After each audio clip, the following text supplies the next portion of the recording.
রবের কাছে অনেক কান্নাকাটি করেছেও যে জিনিসটি তুমি পাওনি, সেই জিনিসটার জন্য তুমি কষ্ট পেও না। এটা তো দুনিয়া, এটা জান্নাত নয় যে এখানে তোমার ইচ্ছেগুলো পূরণ হয়ে যাবে। তুমি তো তোমার রবের প্রতি বিশ্বাসী ছিলে, তারপরেও যদি তোমার দোয়াগুলো কবুল না হয় তবে তুমি নিরাশ হয় না।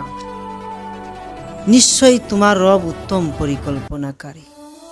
হে ক্লান্ত আত্মা, তুমি নিরাশ হয় না।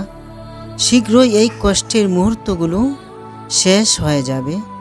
শুধু একটু সবর করো, অতঃপর তোমার রব তোমাকে এত দিবেন যে তুমি খুশি হয়ে যাবে। রবের কাছে অনেক কান্নাকাটি করেছেও যে জিনিসটি তুমি পাওনি, সেই জিনিসটার জন্য তুমি কষ্ট পেও না। এটা তো দুনিয়া,